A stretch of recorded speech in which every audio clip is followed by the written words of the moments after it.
உலக சினிமா நேயர்களுக்கு வணக்கம். என்று அன்போடு உங்கள் செந்தில்குமரன். புரட்சி கலைஞர் விஜயகாந்த் அவர்கள் மறைவை முன்னிட்டு அவரை பற்றி முன்னொரு காணொளி பார்த்தோம். நடிகர் விஜயகாந்த் அப்படின்னு. அந்த நடிகருக்குள்ளேயே மனிதாயமானி இருந்தார் அப்படிங்கிறது தான் அவருடைய அந்த சாப்பாட்டு எல்லோருக்கும்.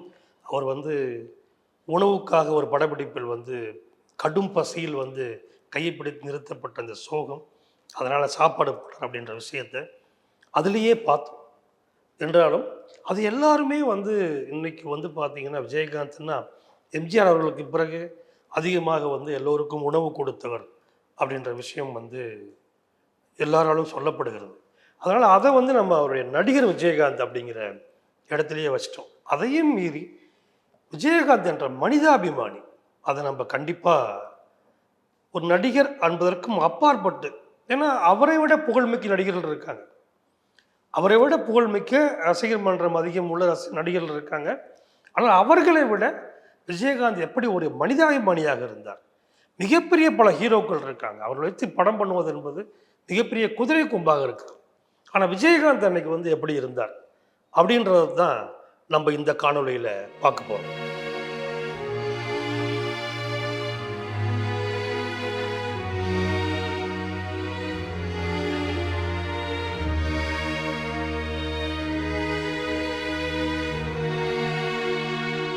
இந்த வீடியோவை உங்களுக்கு வழங்குபவர்கள் Paysys Pay, secure digital payments with multiple features and great success rate. அவருடைய கேரியரில் ஒரு 52 இயக்குநர்களை அறிமுகப்படுத்தியிருக்காரு. நிறைய புது ப்ரொடியூசர்ஸ் அறிமுகப்படுத்தியிருக்காரு. ஊமை வெளிகள்ங்கிற படம், அதாவது ஃபில்ம் இன்ஸ்டியூட் ஒன்றுமே இல்லை, ஃபில்ம் இன்ஸ்டியூட் பசங்க சினிமாவில் நான் ஃபில்ம் இன்ஸ்டியூட்டில் படிக்கிறேன்னா குறை, அது மைனஸ், வேலைக்கு வச்சுக்க மாட்டாங்க இருந்த காலத்தில். அந்த மாதிரி ஒரு சூழலில் ஃபில்ம் இன்ஸ்டியூட்டுக்கு போயிட்டு பேசின இயக்குனர் பாக்யராஜ், அவரை தவறாக சொல்ல ஒன்றும் இல்லை, அவர் அன்னைக்கு யதார்த்தம் சொல்லியிருக்காரு. பார்த்தீங்கன்னா இப்போ நாங்கள்லாம் அசிஸ்டன்ட் டைரக்டராக இருந்து தான் வந்தோம், அப்படியே கற்றுக்கிட்டு வந்தோம். நீங்கள் ஃபில்ம் இன்ஸ்டியூட்டில் படிச்சுட்டு நேரடியாக படம் பண்ண முடியல, அப்போ திரும்ப என்கிட்ட அசிஸ்டண்டாக சேர்ந்தா சில பேர் வேலை செய்கிறாங்க, அதுக்கு நேரடியாக வந்துருங்க, அந்த இன்ஸ்டியூட் எதுக்குன்ற மாதிரி கேட்டிருக்காரு. அது அவருடைய ஆங்கிளில் அவர் எந்த தவறான நோக்கத்திலும் கேட்கல, இயல்பாக கேட்டிருக்காரு. அதை கேட்டு அங்கேருந்து சில பேர் ஆபாவன் இவங்கெல்லாம் என்னடா அப்படி சொல்கிறாங்க. ஸோ நம்ம யாருமே இல்லாமல் இந்த இன்ஸ்டியூட்டில் படிக்கிற ஆட்களை மட்டுமே வச்சு ஒரு படம் பண்ணுவோம் அப்படின்ற முடிவுக்கு அவங்க ட்ரை பண்ணுறாங்க. ஆனால் நடிக்கிறதுக்கு அவங்க அப்படி நினச்சிருந்தா நடிக்கிற ஆட்களை முழுக்க எடுத்துருக்கலாம். ராம்கி எடுத்தாங்க, ஃபில்ம் இன்ஸ்டியூட்டில் படிக்கிற எடுத்தாலும் வெளியே இருந்து விஜயகாந்த்கிட்ட போய் உதவி கேட்குறாங்க. விஜயகாந்த் முன்னே ராவுத்தரை பார்த்து ராவுத்தரை இம்ப்ரெஸ் பண்ணிட்டாங்க.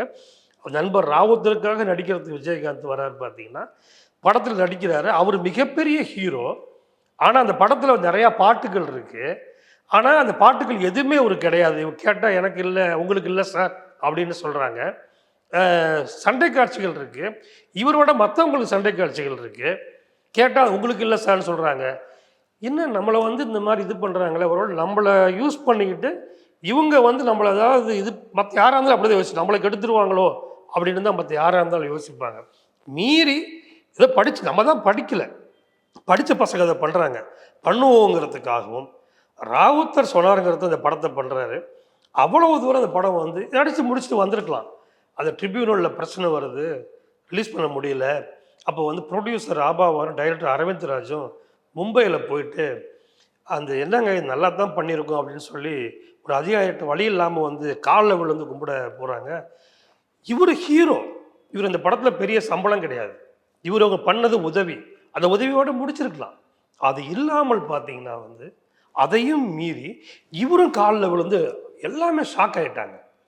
அப்படி தனக்கு தன்னை பயன்படுத்தி கொண்ட ஒரு படத்துக்காக, தன்னால் வெளிச்சப்பட்ட ஒரு படத்துக்காக, அது வரைக்கும் தனக்குன்னு இருக்கிற எல்லா படங்களோட சிறப்புகளை எல்லாம் கொடுக்காத ஒரு படத்துக்கு நடித்தது கூட ஓகே, அந்த படம் ரிலீஸ்க்காக உதவி பண்ணுறது ஓகே, அதுக்காக போய்ட்டு அந்த படத்து டைரக்டர் ஒருத்தர் காலில் விழுந்து ஹெல்ப் பண்ணுங்கன்னு மும்பையில் சென்சார் இவரும் விழுந்து ஹெல்ப் பண்ணணும்னு கேட்க அவசியம். அப்படி ஒரு நடித்த படம் நல்லா வரணுங்கிறதுக்காக அவர் போட்ட முயற்சி. ஒரு தடவை அவர்கிட்ட உதவி கேட்டு வராங்க. வரவங்க தெரியுது யாரோ சொல்கிறாங்க, ஏங்க அவங்க ஏமாத்துறாங்க, கண்ணை பார்த்தாலே தெரியலையா, ஏமாத்துறாங்க, அது ஏன் திரும்பி உங்களுக்கு புரியவே இல்லையா, திரும்ப திரும்ப கொடுத்துட்டு இருக்கீங்க அப்படின்னு ஒன்று சொன்னாராம். ஒருத்தங்கிட்ட போயிட்டு எனக்கு வேணும் கொடுன்னு கேட்குறது எவ்வளோ கொடுமையான விஷயம் தெரியுமா, எவ்வளோ கஷ்டமான விஷயம் தெரியுமா. அவன் ஏமாத்துறானோ உண்மையை சொல்கிறானோ கேட்குற அந்த நிலைமைக்கு வந்துட்டான் இல்லையா. அப்போ ஏமாத்தினா என்ன, கொடுத்துட்டு போகிறது. அவன் போய் அனுபவிச்சுட்டு போகிறான். அந்த நிலைக்கு வந்து கேட்க தயாராகிட்டாங்கும் போது அவன் ஏமாத்துறான்னு பார்க்காம அந்த நிலைக்கு வந்திருக்கான்னு பரிதாபப்பட்டு கொடுத்துட வேண்டியது தானே அப்படின்னு அவர் சொன்ன விஷயம் வந்து பார்த்தீங்கன்னா ஒரு மிகப்பெரிய ஹியூமன் சைக்காலஜியாக இன்னும் யோசிச்சா பார்க்கப்படுது. பார்த்தீங்கன்னா உதவி செய்கிறது ஓகே, அந்த உதவியை கூட பார்த்தீங்கன்னா தவறாக இதெல்லாம் பார்த்தீங்கன்னா இந்த கலைவாணர் என்எஸ் கிருஷ்ணன் வாழ்க்கை, எம்ஜிஆர் இவங்க வாழ்க்கையில் பார்த்து இந்த மாதிரி சம்பவங்கள் இருக்கும். அதை உதவிங்கிறத வந்து உதவி பண்ணிட்டு அந்த உதவிக்காக புலகாங்கிதப்பட்டு நான் ஹெல்ப் பண்ணுறேன் பற்றியா அப்படின்ற மனநிலை இல்லாத ஆட்கள் வரிசையில் வந்து கலைவாணர் என்எஸ் கிருஷ்ணன், எம்ஜிஆர் இவங்களை வைக்கலாம். அந்த இடத்துல மிக இயல்பாக அடுத்து முழு தகுதியோடு போய் ஒட்டிக்கிற நபராகவே விஜயகாந்த் பார்க்குறேன். ஒரு இதில் பேசுகிறார், அரசியல் மீட்டிங் தான் ஆனாலும் அரசியலுக்காக நடிக்கிறது வேற, அது எல்லாரும் பண்ணுவாங்க. விஜயகாந்துக்கும் அரசியல் சூழல் வந்துடும். அதையும் மீறி சில இடத்துல அவர் பேசுகிறார். என்ன நடந்து போச்சு, என்ன ஒரு லெவலுக்கு மேலே காசை வச்சு என்ன பண்ண போகிறோம், காசுன்னு ஒன்று ஒரு லெவலுக்கு மேலே காசு முக்கியமே இல்லை. நான் வந்து என்னால் நான் அந்த வந்தேன், சினிமாவுக்கு வந்தேன், சம்பாதிச்சேன், அந்த மக்கள் மூலம் சம்பாதிச்சேன், அதை அவங்களுக்கு கொடுத்துட்டே இருக்கேன், என்ன தப்பு இருக்குது வச்சு என்ன காசு ஒரு லெவலுக்கு வச்சு என்ன பண்ண போகிறோம். செத்தா கூட அருணாக்கு அறுத்துக்கிட்டு தான் விடுறாங்க, எதுக்கு இப்படி காசுன்னு அலையணும். இந்த பேச்செல்லாம் வந்து இதில் ஒரு சம்பவம் சொல்கிறார். முன்பு ஒரு சம்பவம் நடந்தது, எங்கேருந்து விஜயகாந்த் இன்ஸ்பயர் ஆகிறாங்கிறதுக்கு. ஒரு முறை வந்து எம்ஜிஆர் அவர்கள் வந்து பார்த்திங்கன்னா நடிகராக இருந்து எலெக்ஷனுக்கு தனியாக கட்சி ஆரம்பித்து முதல் தேர்தலில் ஜெயிக்கிறாரு 77. 80 நடந்த பாராளுமன்ற தேர்தலில் வந்து தோற்று போகிறார். அப்போ ஒரு பத்திரிக்கையாளர் போயிட்டு அவர்கிட்ட கேட்குறாரு, என்னென்னா சொன்னனே பற்றி ரொம்ப நெருக்கமான சொன்னனே பார்த்தீங்களா, உங்களுக்கு அரசியல் வேணான்னு, இந்த மக்கள் வந்து சினிமா கவர்ச்சி மூலம் வந்து உங்கள் மேலே காட்டு நிரந்தரம் கிடையாது. 2 வருஷம் சிஎம் இருந்தீங்களா, இப்போ பார்த்தீங்களா முடிஞ்சு போச்சுல்ல, இதுக்கு தான் முன்னையே சொன்னேன், எதுக்கு நீங்கள் அரசியலுக்கு வந்தீங்க.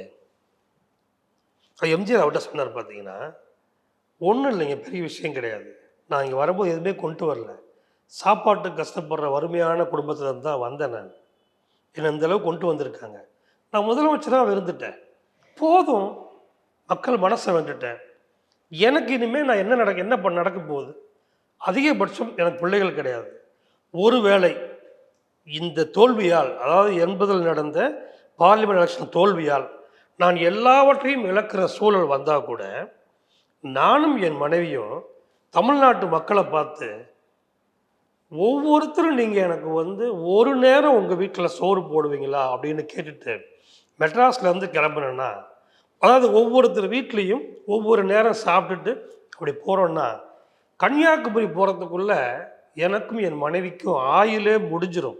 அந்த அளவுக்கு இந்த மக்கள் நேசிக்கிறாங்க, என்னை வந்து சோறு போட எனக்காக காத்திருக்காங்கன்னு சொன்னார். ஒரு சந்தர்ப்பத்தில் அங்கேருந்து இன்ஸ்பயர் ஆனாரோ என்னவோ விஜயகாந்த் அதையே சொல்கிறார். பேசும் பொழுது, என்ன ரைட்டு போனால் போட்டு, என்ன பெரிய காசு, நாங்கள் 2 பேரும் என் பிள்ளைங்க 4 பேர் வந்து எனக்கு ஒரு நேரம் சோறு போட்டு வந்து போட மாட்டேங்கிறான்னு இந்த மக்கள் அப்படியே ஆர்ப்பரிக்கிறாங்க. இதெல்லாம் வந்து நடிப்பதற்கு அளவு இருக்குது, நடிப்பை மீறிய பேச்சுக்களில் தான் இந்த மாதிரி விஷயங்கள் வரும். அந்த அளவுக்கு அவ்வளோ பணம் இருந்தும் செல்வாக்கு இருந்தும் சம்பாதிச்சும் கூட அதையெல்லாம் அதை தள்ளி வைக்கக்கூடிய ஒரு மனிதாபிமானி அவர் இருந்திருக்கார். கேட்கிறவர்களுக்கு எல்லாம் வந்து என்ன உதவியாக இருந்தாலும், அதாவது வந்து படிக்க வந்து உதவி கேட்டால் ஒரு நேரம் ஒரு சும்மா கேட்பாங்க, ஒரு தடவை வந்து ஒரு செமஸ்டர் பணம் கேட்டால் கூப்பிட்டு விசாரிக்கிறது, எத்தனை வருஷம் படிப்பு, எவ்வளவு பணம் மொத்தமாக கட்டுறது. ஏன்னா அப்போ என்ன சொல்லிருக்காருன்னா, ஆமாம் இப்போ நம்ம ஒரு காலகட்டத்துக்கு பணம் கொட்டுவோம், ஒரு செமஸ்டருக்கு கட்டுவோம், அடுத்த செமஸ்டர் எங்கே போவான் அவனும் அதுக்குள்ளே சம்பாதிக்குவான் முடியும், மறுபடியும் வந்து நம்மக்கிட்ட தான் வருவான், அல்லது வேற யார்கிட்ட போவான், இன்னொரு தடவை வந்து ஒரு இடத்துல நிற்கணுமா, இன்னும் ஹெல்ப் பண்ணணும்னு கேட்கணுமா, கட்டிட்டா முடிஞ்சு போச்சு, படிச்சுட்டு போகிறான், அதுக்கப்புறம் அவன் வந்து பார்த்துக்குவான் என்ற அளவுக்கு உதவியை கூட முழுமையாக செய்கிறது. தான் ரசிப்பதற்காக உதவி செய்வதில்லை, கேட்போர் பலன் பெறுவதற்காக உதவியை செய்வது. இதையும் மீறி அவர் ஒரு ரியல் ஹீரோவாக இருந்திருக்காருங்கிறதுக்கு ஒரு சம்பவம். இது நடிகர் சங்க விஷயமா ஒரு தடவை வந்து மனோரமா அவர்களை மீட் பண்ணிட்டு வெளியே வந்துகிட்டு இருக்காரு. வெளியே வரும்பொழுது பார்த்தீங்கன்னா காரில் ஏறி போகும்போது சாலையில் வந்து யாரோ ஒரு பால் வந்து ஒரு பெண்ணோட கழுத்து செயினை அத்துக்கிட்டு போயிட்டுருக்கான். ஒரு ஹீரோ என்ன பண்ணுவோம்? அல்லது வந்து சத்தம் போடுவோம், அல்லது வந்து ஏன்னா நம்ம இறங்கி போயிட்டு அடிக்க போனோம்னா அவன் கையில் என்ன ஆயுதம் இருக்குன்னு தெரியும். நீங்கள் ஹீரோ வேற, மூஞ்சில் கிழிச்சிட்டாங்கன்னா வந்து அடுத்த ஷூட்டிங் போக முடியாது, படப்பிடிப்புக்கு பல விஷயம் இருக்குது.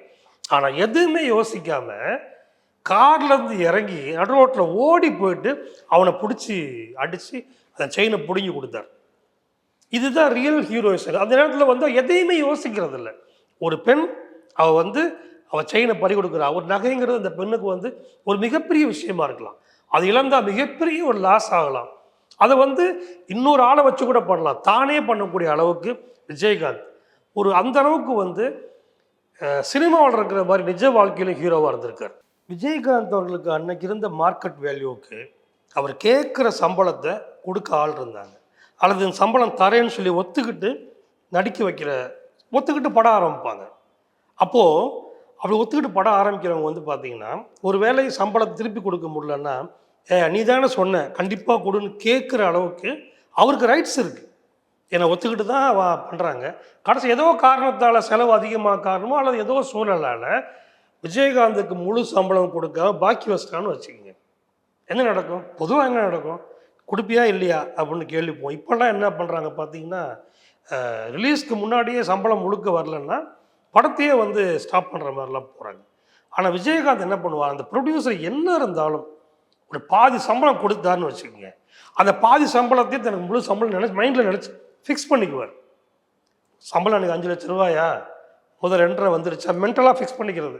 ரைட்டு, ப்ரொடியூசர் 2 லட்சம் கொடுத்துட்டான் ஓகேன்னு, அதுக்கு மேலே வந்தால் சந்தோஷம், வரலன்னு வச்சுக்கிங்களேன் விட்டுருவாராம்.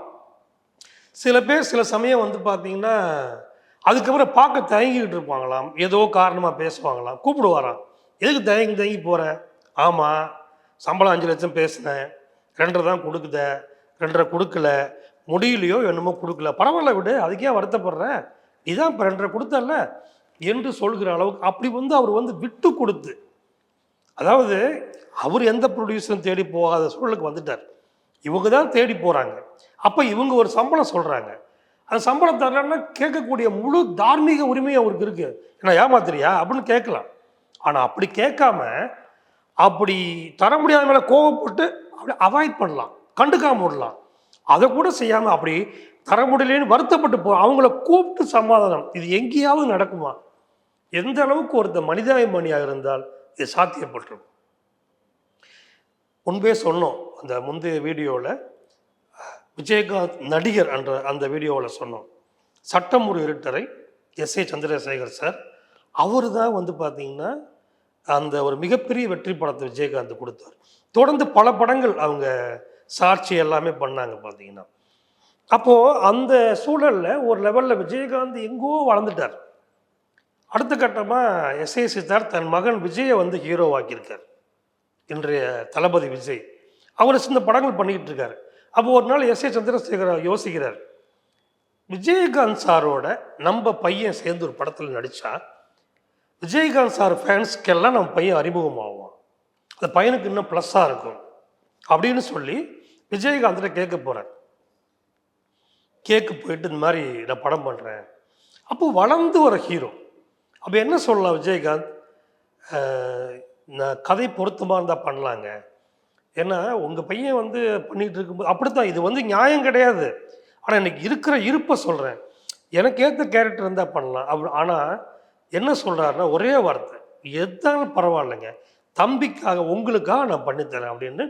அதுக்கப்புறம் தான் பொறுப்புணர்ச்சியோட இப்படி எதுவுமே கேட்காம ஒத்துட்டாங்கிறதுக்காக அந்த ஒரு படத்தில் வந்து விஜய்க்கு ஒரு ஹீரோவை போட்டு விஜயகாந்த் அவர்களை வந்து ஒரு கேரக்டராக போட்டு 2 பேருக்கும், அதாவது விஜயோட இமேஜ் இம்ப்ரூவ் ஆகணும், விஜயகாந்தோட இதுவும் பாதிக்காமல் இருக்கிற மாதிரி கதையை பண்ணி ஒரு படம் பண்ணார். செந்தூரபாண்டி படம் பிரமாதமாக ஓடிச்சு. இன்றைய தளபதி விஜய் தமிழ் சினிமாவில் மிக அதிக ரசிகர்கள் வைத்திருப்பவர் அல்லது அப்படி வைத்திருக்கிற ஓரிருவரில் ஒருவர் அப்படின்னு சொல்லப்படுற விஜய் அன்னைக்கு விஜயகாந்த் ரசிகர்கள் எல்லாம் அறிமுகமானார். அது கூட ஓகே. அடுத்த கட்ட பெருமை பாருங்க, அந்த விஜய் கூட காலத்திலேயே சூர்யா வந்து நடிச்சுக்கிட்டு இருக்கார்.